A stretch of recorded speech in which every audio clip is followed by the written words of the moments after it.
Namo Namo, all masters, and welcome to 8th day of 21 days spiritual science doctors retreat.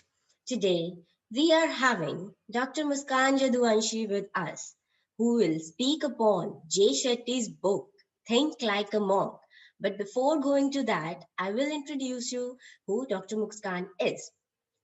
Dr. Muskan Yaduvanshi is a final scholar of Bachelors of Ayurveda, Medicines and Surgery at National College of Ayurveda, Hisar, Haryana. She is also into meditation since 2017 under guidance of Dr. Sangeeta Nehra ma'am. She is a believer of healing with Ayurveda and spirituality. Along with this, she is a beautiful artist and a nature lover. Also, she loves Bhagavad Gita and its attributes. Today, she will be giving us the views of Jay Shetty books, Think Like a Monk. Without wasting any time, I would like to invite Dr. Muskanja Divanshi to please start her presentation. Thank you, ma'am. Good evening, everyone. Myself, Muskan Yaduvanshi. I am BMS final year student. First of all, I would like to thank who supported my spiritual journey, Sangeeta ma'am. According to me, spiritual journey starts from our birth and long before that.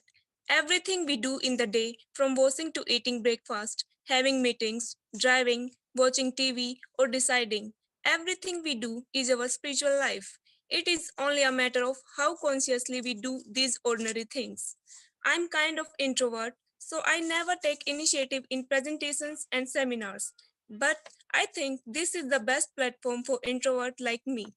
I would like to thank PMC channel. I'm here to present Think Like a Monk book by J. Shetty. Ma'am, please share the slide.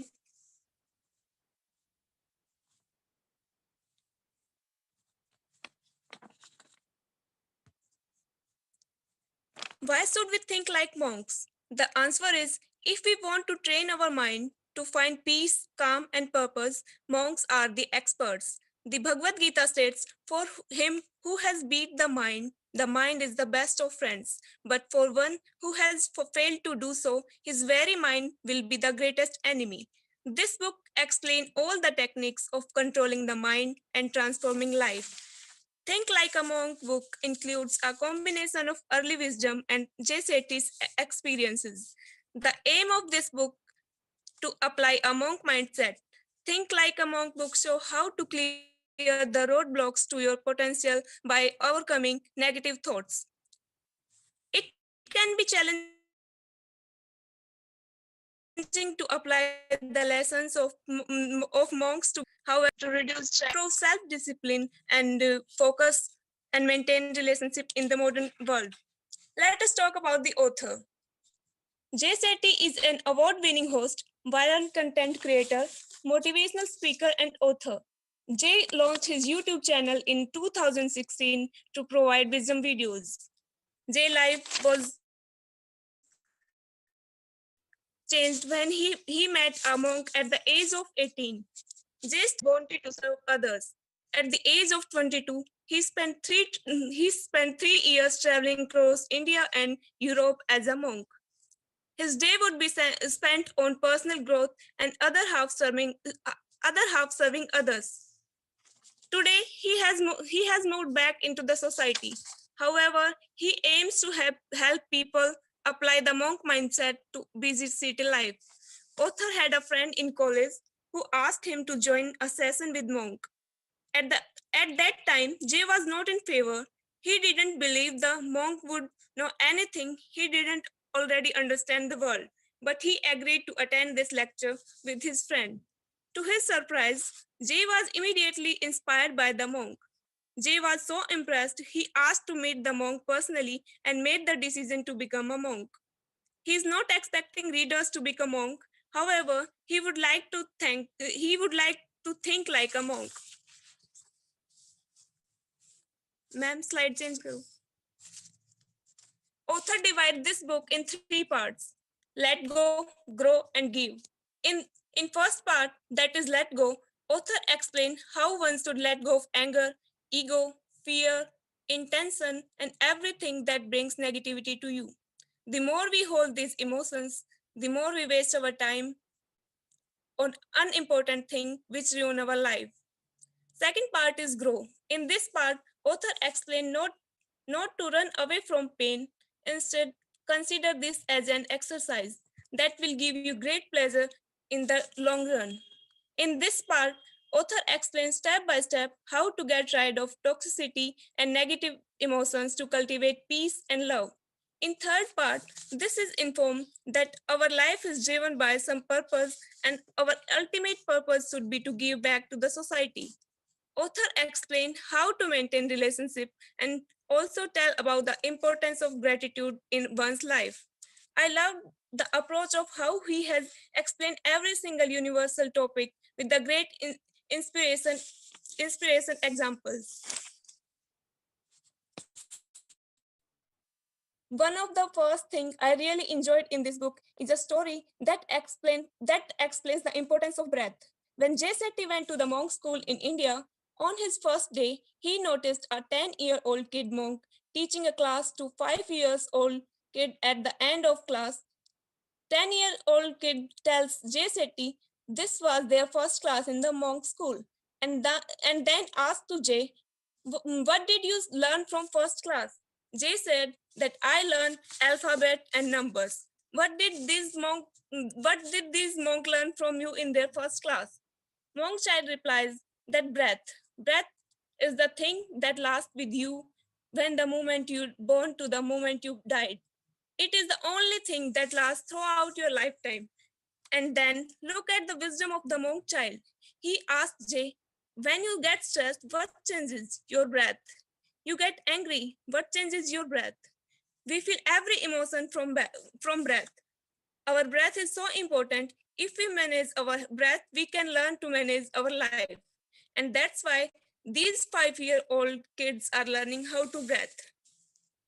Our identity is wrapped in up into in what others think of us or what we think others think of us. We try to live up to what we think others think of us.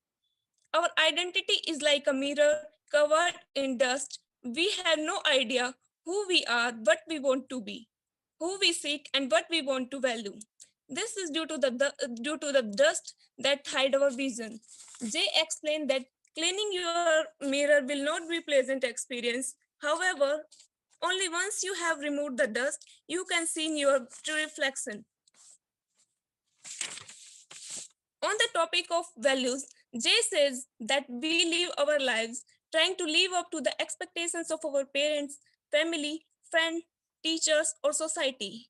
We surrounded by voices telling us what we should do, who should be, but when tune out all these obligations, opinions, and expectations of others, it only then we can hear our own inner voice.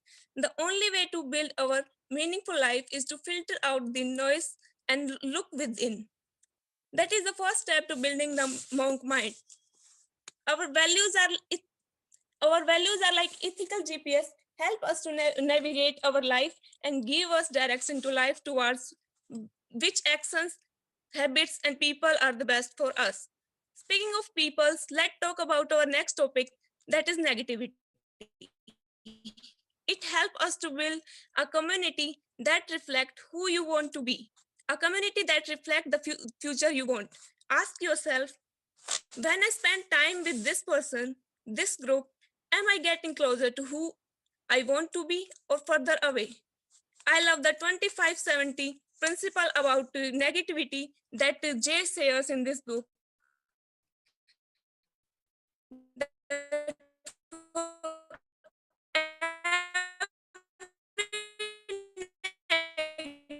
negative percent of your, there might be some peoples in your life whom you can tolerate for 1 week, 1 day, 1 hour, or even 1 minute person. Make sure that you don't exceed time limits you're spending with people. The person you love, don't live with them, grow with them. Sometimes we misunderstood ourselves with our emotions. There is a technique to handle the negative thought, that is stop and swap technique. First, we have to recognize our emotion. The second step is to stop, means to pause and consider why you are feeling this negative emotion. Last step is to swap. means to face the condition in positive way. Build a habit to forgive without expecting apology for inner peace. After that, Jay Shetty explained about fear. The truth is that we can never live without fear. Later, Jay talks about the epic battle of Mahabharat is about to begin. Arjun's fear make him pause because he has family and friends on either side of his battle, and many of them are about to die. He accepted the fear. Then, after a long conversation with Lord Krishna, he was able to detach from the fear and won the war. To overcome the fear, we have to follow 4 steps. First, work with your fear. Second, accept your fear. Then, find fear patterns. And last is to detach from the fear. After reading this book, I recognized my fear and able to overcome that, and hence decided to participate in this webinar. Now, let us move on to next topic, that is intention. There are 4 motivators that are fear, desire, duty, and love leads us to intentions. Fear and desire help us to achieve success, but not happiness. Duty give us happiness, but monks prefer satisfaction over happiness, which we can only found in love. Having the wrong intention for the right thing can lead us down the wrong path. Positive intention is extremely powerful. You can be doing the wrong thing with the right intention and still get to where you want to be. Jay uses an analogy to explain this point. Suppose you plant some seeds and then go to water them. If you accidentally water both the seeds and the weeds next to them, the seeds will still grow. Plus, you can spot the weeds later down the line. You must continue to water your seeds to think like a monk. Ma'am, change the slide. Part second of the book started with the topic that is purpose. Jay said that your passion is for you and your purpose is for others. So when you use your passion in the service of others, it becomes your purpose. The first step to find your dharma is to discover what makes you happy. Once you have a sense of your dharma, it's up to you to set up your life so that you can live it. Knowing your purpose and fulfilling it is easier and more fruitful when you use your time and energy wisely every day. Location has energy and time has memory. If you do the same thing day after day in the same location, you will find your days easier. Morning routines are important for setting your day. Don't look at your phone just after waking up. When you look at your phone in the morning, you are already letting messages and information come and override your mind. Plan your next day before night. Introduce a full form of time. The T stands for thankfulness, meditation, and finally E stands for body. Just as we must feed our body, and we need to feed our mind. When his experience as a monk helped him quickly learn that our values. We are not our mind, but our mind is weaker for deciding what is important to us. Our mind is fed by movies, music, TV shows, and society. What's on your news feed? Negative sources, the more our value decreases. One way to ensure you are feeding your mind with positive thought is to observe and evaluate, then integrate space, stillness, and silence into your life. Silence allows you to start differentiating between outside noise and your voice. Ma'am, change the slide.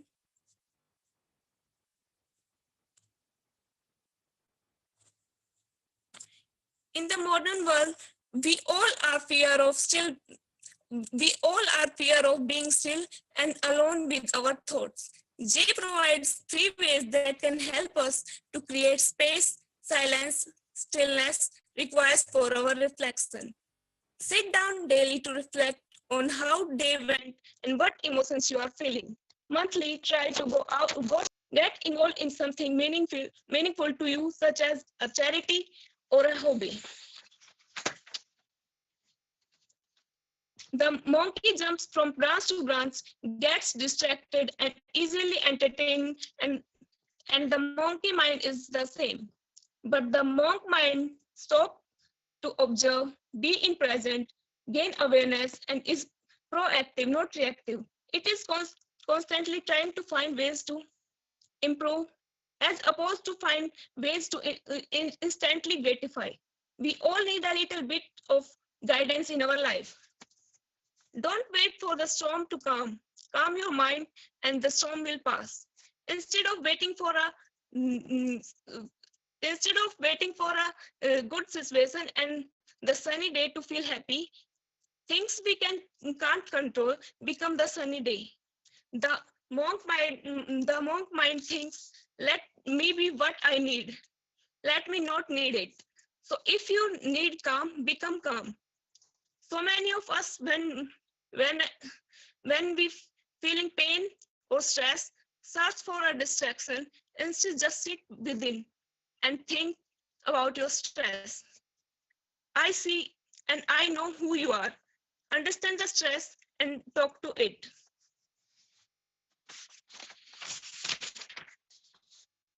The Bhagavad Gita draws a difference between the ego and the false ego. The real ego is our consciousness, and the false ego make us liar, judgmental, and obstruct our growth.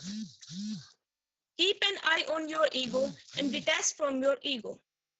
Bhagavad Gita states that what belongs to you today belongs to someone else yesterday and will be someone else tomorrow. Build confidence, not ego. The ego wants everyone to like you. The high high self-esteem is just if they don't. The ego wants to prove itself. Self-esteem wants to express itself. If you think it is more spiritual to stop watching TV because it rots your brain, but then find yourself judging those who still watch TV, you are in an ego trap. If you think it is more spiritual to do yoga, practice Reiki, meditate, visit ashram, and read spiritual book, but then you judge anyone who doesn't do those things, you are in ego trap. Always be aware of the feeling of superiority.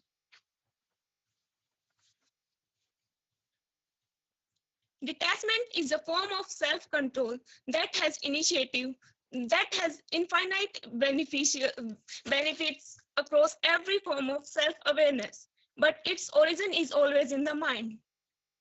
The Gita defines detachment as doing the right thing for its own sake because it needs to be done, without worrying about success or failure. That sounds simple enough, but think about what it take to do the thing to do the right things for its own sake. It means detaching from your selfish interest, from being right, from being seen in a certain way, from what you want right now. Ma'am, change the slide.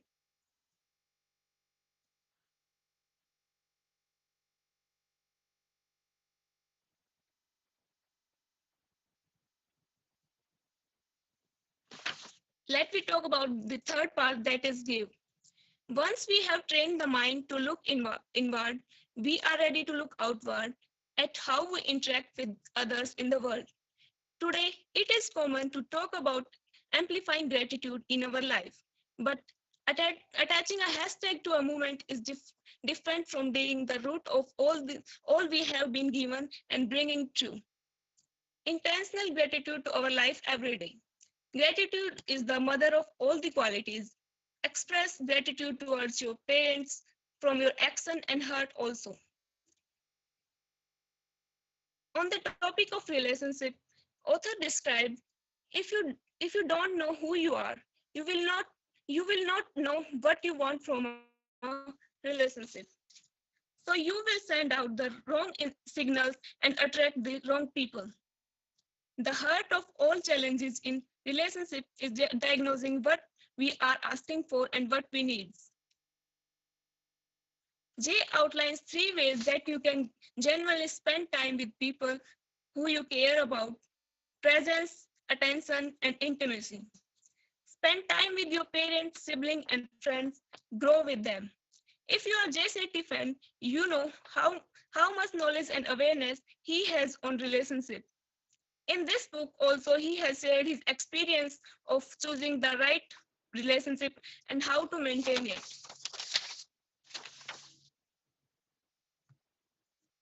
Ma'am, change the slide.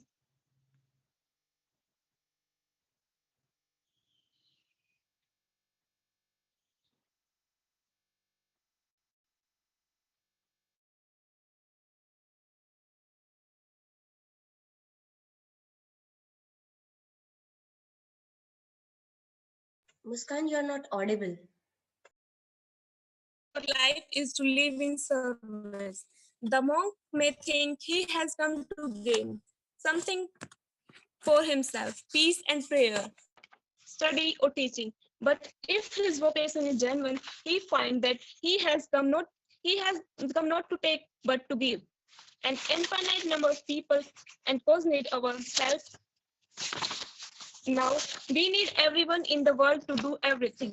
The benefits the benefits of them and us are immediate. When you are living in service, your fear go away. You feel grateful, your material attachment diminished. Service is the direct path to meaningful life. Serve within your dharma. Because service is a natural part of being human, it is easier than you think. Just serve. We can always, every day, right now, find ways to serve through what we are already doing. If you are a musician, serve. If you are a coder, serve. If you are a dancer, serve. You don't have to change your occupation. You don't have to change your schedule. You can serve from any situation. If you look around, you will see opportunities for service everywhere: in school, at religious institutions, with individuals, on the streets, and charities. There are neighborhood food drives and used customs drive at school. You can run a race to raise money for charity. You can help a friend. You can visit a sick or aging relative. If you live in a city, you can often carry your leftover out of restaurant and offer them to a homeless person. Serve within intentions. I had come.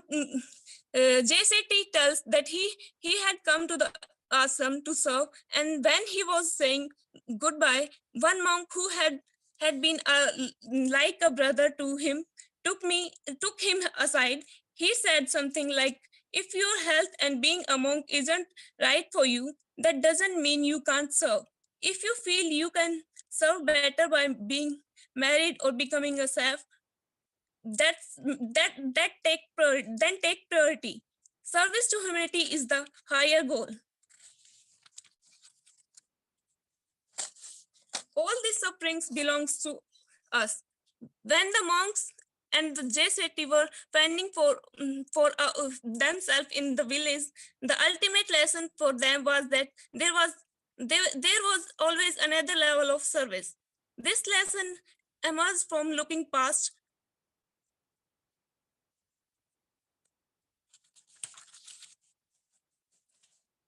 Follow the pain in your heart. An infinite number of people and cause need our help. We need everyone in the world to do everything. The benefit to them and the benefits to them and us are immediate.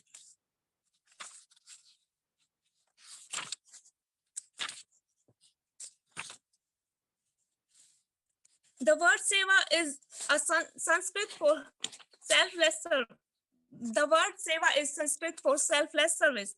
The Bhagavad Gita says that giving simply because it is right to give without thought of return at a proper time in proper circumstances and to worthy people is sattvic giving, giving in the mode of goodness. Monks are solely motivated by selfless service to give other opportunities that they had and didn't had have to better other lives and the human condition.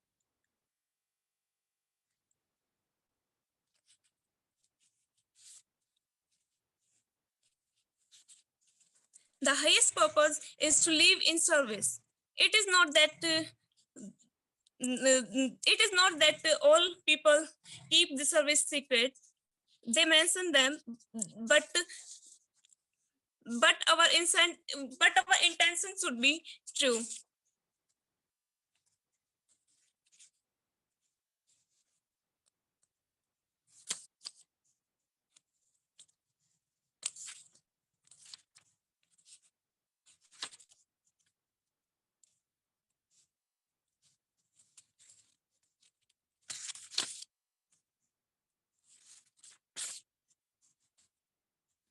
The practice of gratitude. Making gratitude part of your daily routine is the easy part, but here mm, mm, gratitude is how we transform.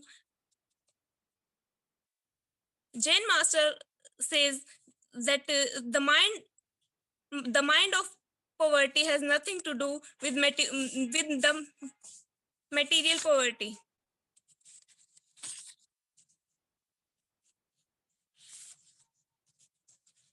Now that we have bonded the gratitude we feel internally, let's turn that gratitude outward and express it to others. A lot of the time we feel deeply grateful, but we have no idea how to pass it on. There are many ways and depths of giving thanks and giving back.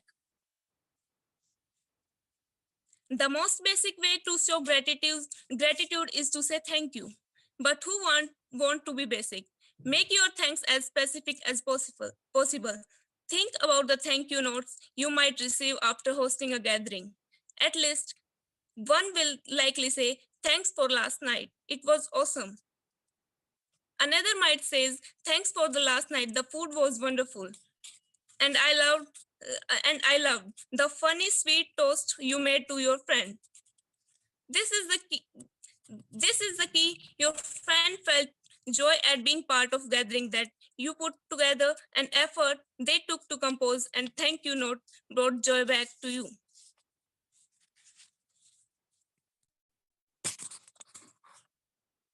Kindness is kindness is as easy and hard as this genuinely wanting something good for someone else, thinking about what would benefit them and putting effort into giving them that benefit.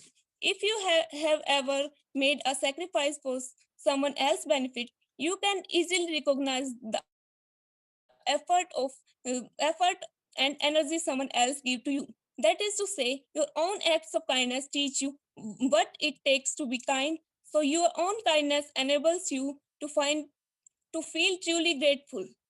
Kindness teaches gratitude. This is what is happening in the microcosm of the thoughtful thank you note. Kindness and the gratitude that follows has a ripple effect. Sometimes it's hardest to express gratitude to the people who mean the most to you, as like family, friend, teachers, and mentors who made or still make a real difference in our life. Try to show love and appreciation in person if possible. Otherwise, giving a note, text, or phone call to specific to specific express what you appreciate about a person boost that person's happiness and your own.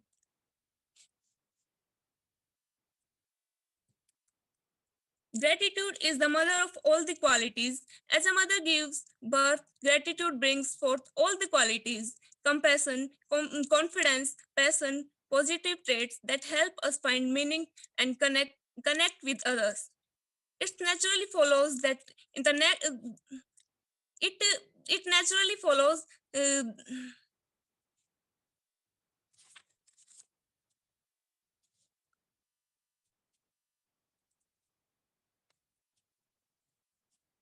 Monks are often imagined to be hermits living in isolation, detached from humanity, and yet author experience as a monk has forever changed how he deal with other people. When he returned to London after deciding to leave the ashram, he all kind of relationship living before he took his vows. This improvement was even true for everything, which was a bit surprising, giving the monks a celibate, and he had no romantic connection with the woman during their time in the ashram.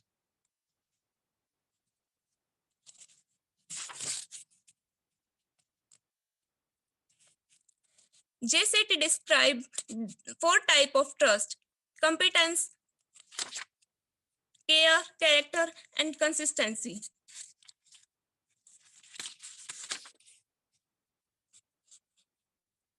Make your own family. In order to find diversity, we have to be open to new connections. Part of growing up at any age is expecting that our family of origin may never be able to give us all that we need.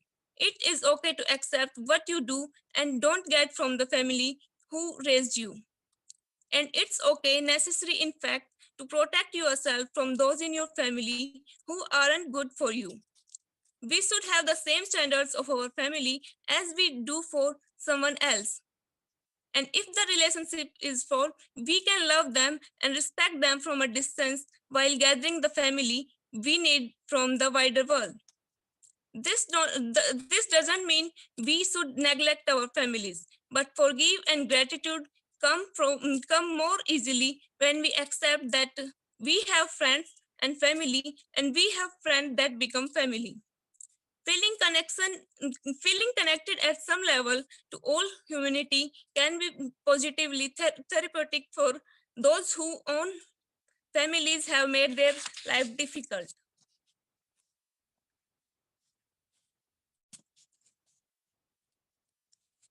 JSAT tells that trust is earned. Once you have established reasonable expectation from a relationship, then it is easier to build and maintain trust. Trust is central to every relationship. Trust means we believe that person is being honest with us, that they have our interest at heart, that they will upload their promise and confidence, that they will stay true to those intention to future. Notice that I didn't say they are right all the time or handle every challenge perfectly. Trust is about intentions, not abilities.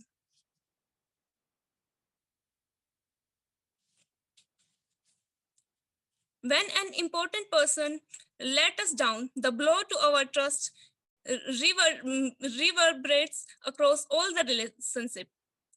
Even people with the best intention changes or don't follow the same path that we do. Other people give us plenty of signs that their intention doesn't match with ours, but we ignore them. And sometimes if we were more aware, there are people we would know not to trust in the first place. Other people's behavior is always out of our control. So how can we trust everyone?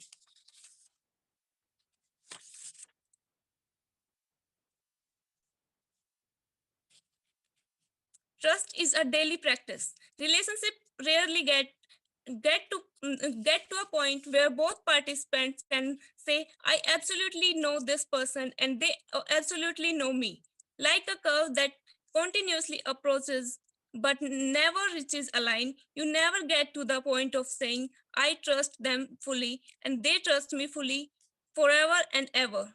Trust can be threatened in small and large ways and needs to be reinforced and rebuilt on a daily basis.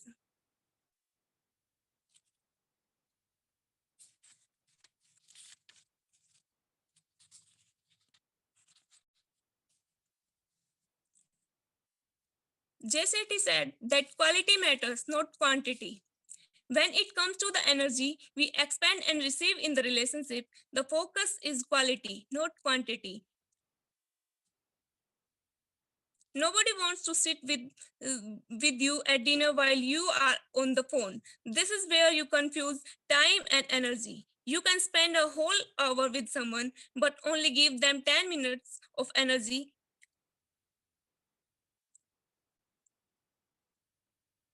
A monk shows love through presence and attention. Shetty tells in the ashram, time invested was never seen as reliable measures of care or engagement. As he mentioned, after a meditation, nobody asked how long you had meditated. They asked how deep you had gone. If you have dinner together every night, great. But what is the quality of the conversation? Think like monk. Think like monks do in terms of energy management, not time management. Uh,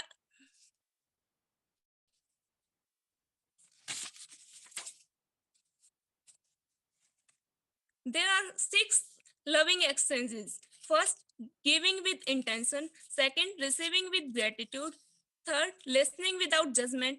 Fourth, speaking without vulnerability. Five, preparing without agenda. And six, that is receiving with presence. The 6 loving exchanges lay a foundation for any close relationship, but most of us are looking for the one. we all come to we all come to relationship with different level of self awareness.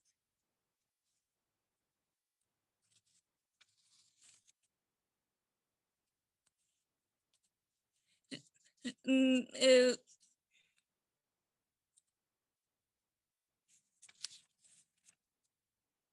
it can be hard to see clearly when your heart is at stake, but there is one point author want to make clear, that there is difference between being grateful for what you have and settling for less you deserve. If we are still listening to our child minds, we are attracted to people who aren't good for us but make us feel better in the moment. Don't trap your self-esteem around someone else. Nobody deserve verbal, emotional, or physical abuse. It is better to be alone, nor should you allow an uh, abusive, manipulative, or toxic relationship to transition into friendship. The dynamic won't change, trust me. In every relationship, you have the opportunity to set the level of joy you expecting and the level of pain you will accept. No relationship is perfect, but if joy never reaches a certain height or holds to a low average, that won't changes unless you both put in a lot of work. The monk way is to build self-awareness in the relationship by 3 methods, that are spot, stop, and swap.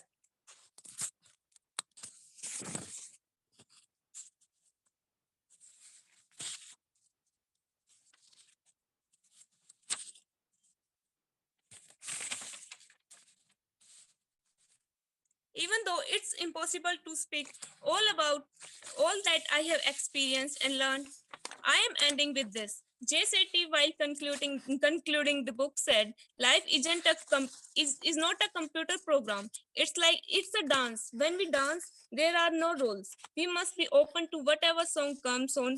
We have our strengths and weakness. We might fall or hesitate over our next move, or have a moment of fear, but we keep following ourselves to be messy and beautiful. Like a dancer, the monk mind is flexible and controlled, always present in the moment. At last, I want to thank God, my parents, family, teachers, and friends for being with me.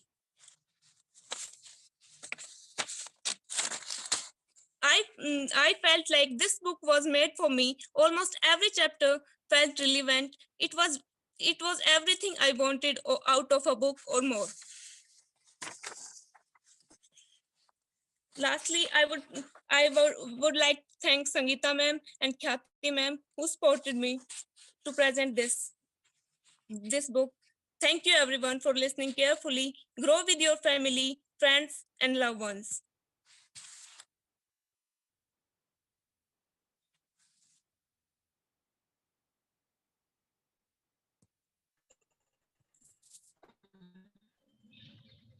Thank you, Yes. Muskan. Thank you. Khyati, your network is very weak.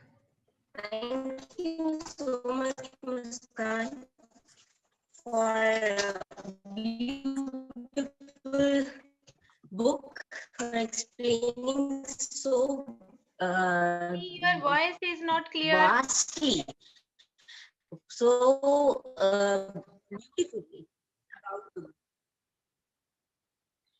Okay, is it okay now? Yes. Hello. Now. Is it okay now, ma'am?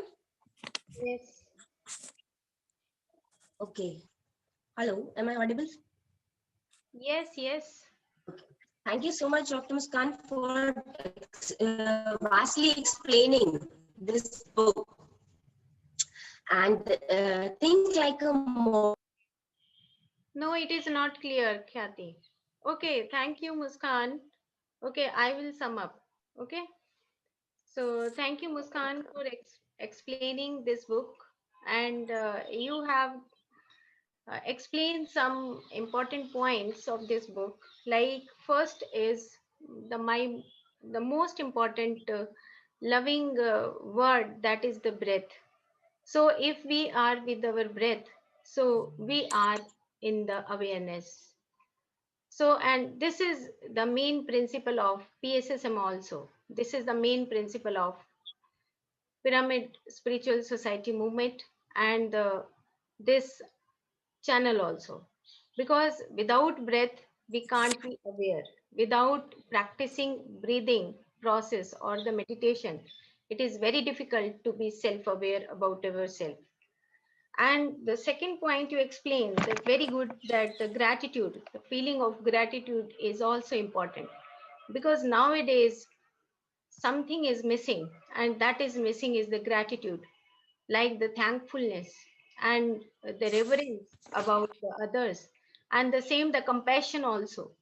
So I think this book explains, or the author wants to explains, you just be easy with yourself, and you enhance your traits, you enhance your virtues within yourself.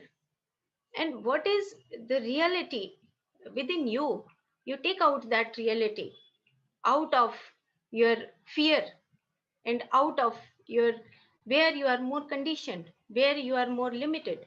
So you have to come out from all this fearness, like fear, and sometimes we are more bound, we are more conditioned. So we have to come out from this.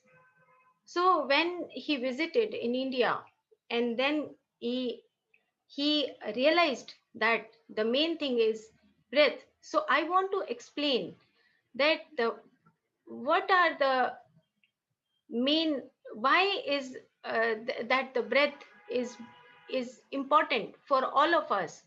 So because the whole movement of pyramid society is behind that breath, the breath meditation. So I want to share one slide, only one slide in front of you, because this is the important time, because we have the 10 minutes to explain this, the meaning of breath and how it proceeds when we do meditation. So can we share the slides?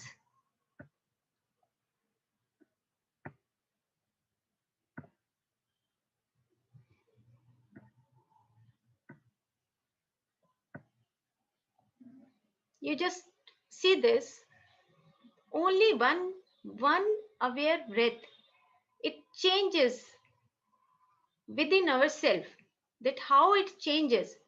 If we see that the one breath is having the 6 seconds.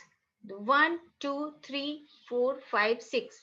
Within 6 seconds, approximately, we cover the one breath. So it starts from the nose. This is the nose, and the outer, the all cosmic energy comes through the nose, and it goes up, and it goes up like in the neocortex, in the higher brain, and then it goes down.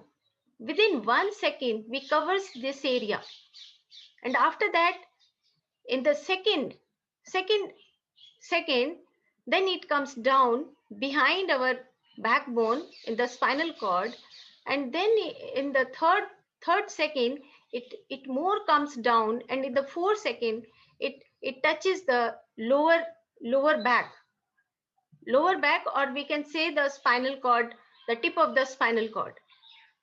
And again, after the fourth and the fifth and the 6 seconds, it goes back and then it take out from the nose. So this is the story of breath. So how the breath is useful for everyone, because if we do meditation, so directly it it changes the path.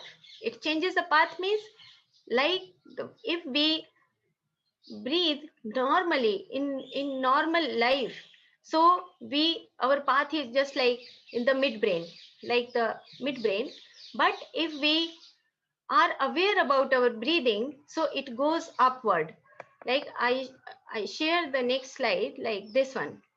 So if you see this, this is the normal breathing. If normal breathing, so we are with our mind. If we are aware about our breathing, so it goes up, and it touches the neocortex, then it goes down in the midbrain and the lower brain, and it goes down in the spinal cord, and then it touches. So like in this, the back side, we are looking this. So I think this author explains beautifully that the first thing is to be with our breath. And the same, Patriji quotes always uh, revise this. The first I want to share this. The sow justice, reap justice. That is the cosmic justice. So we have to clear about our mind.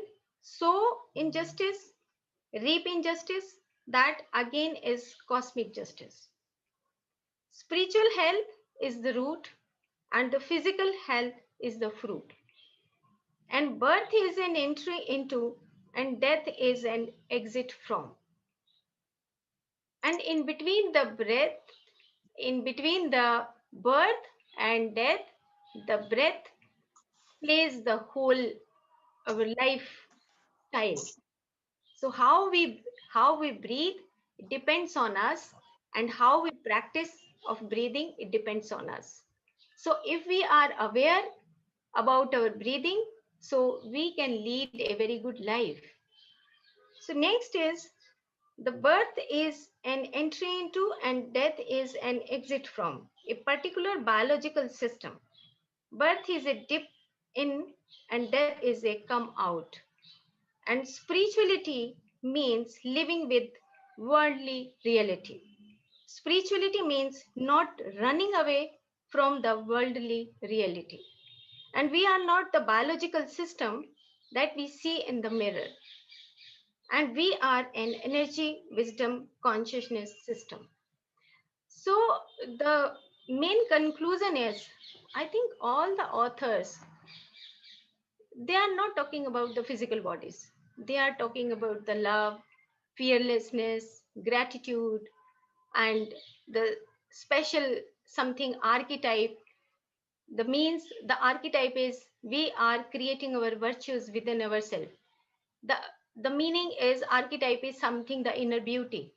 So inner beauty is more important than the external beauty. Yes, of course, the external beauty is important for all of us, but with that, the inner beauty is also important. So this author wants to say this. So everyone, we have to inculcate the inner beauty. The inner beauty is very important. So one thing also he shared, like the author shared, the trust. Yes, that is the trust. Nishtha, mute please. So gratitude and trust and love and the service. The same if we do meditation, we are aware about ourselves, what we are speaking, what we are doing, and what we are doing the actions in our daily routine life. So it is important to understand the inner beauty.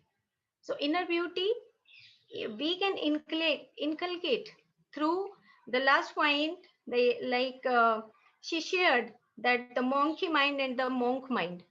That is also the very important words I like. This the monkey mind and the monk mind, because monk mind is always silence.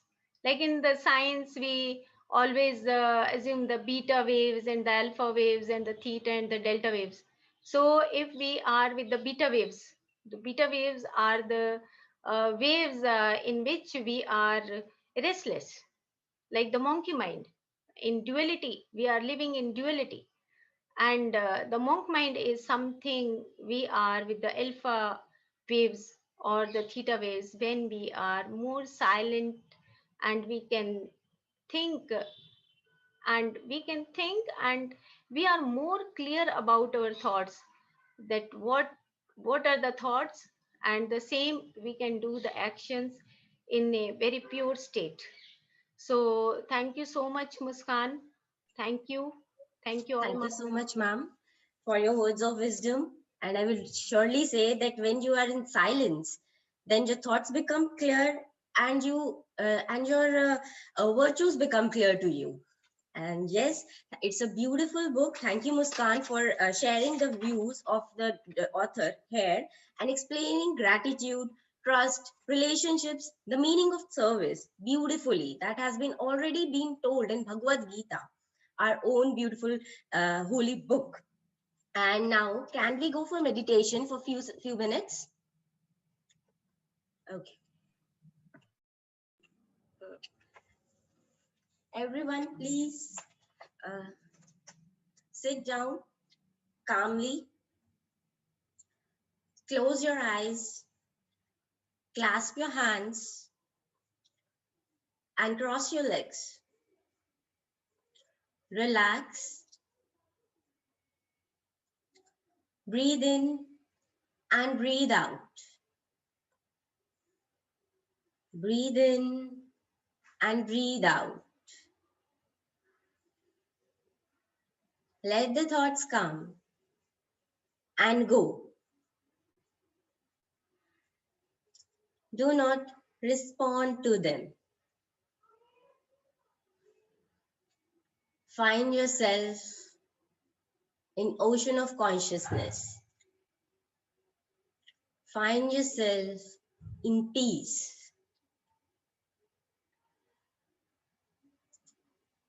Appreciate your each breath. Breathe in and breathe out.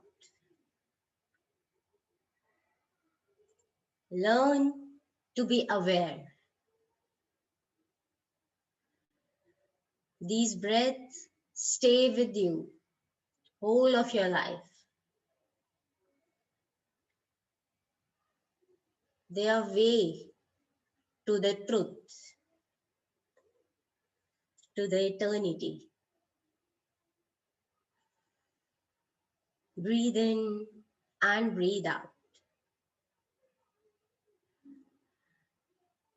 Learn to be with your breath in each and every second of your life.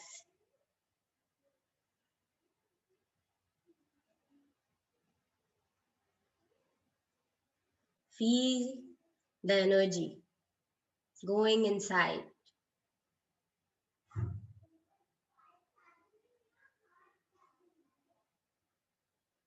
Breathe in and breathe out.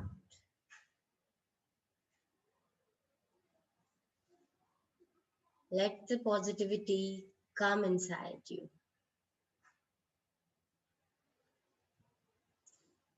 All the negative thoughts are exhaled.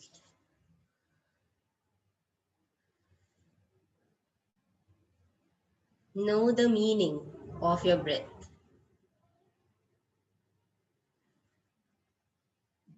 Live in awareness.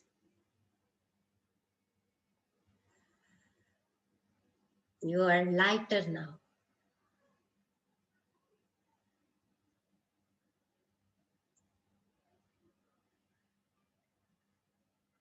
Today, you learned how to be pure.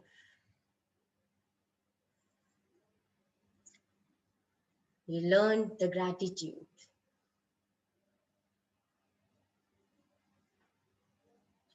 You learned that giving is satisfaction.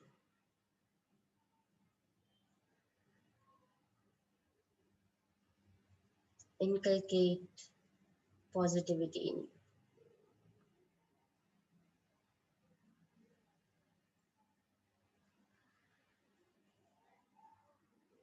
Last 30 seconds.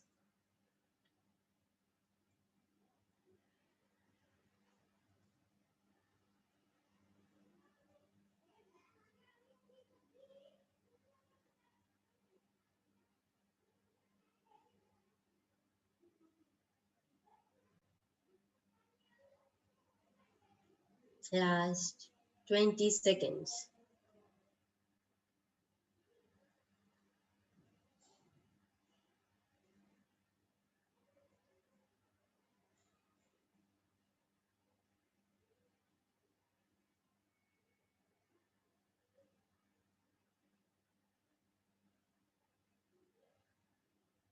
Last 10 seconds.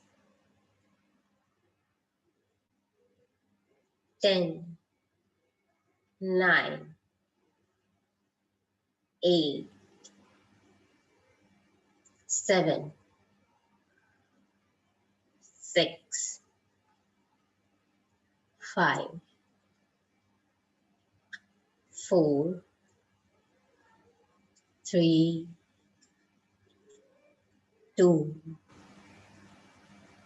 1, 0. Rub your hands, bring them close to your eyes, and slowly remove your hands and open your eyes.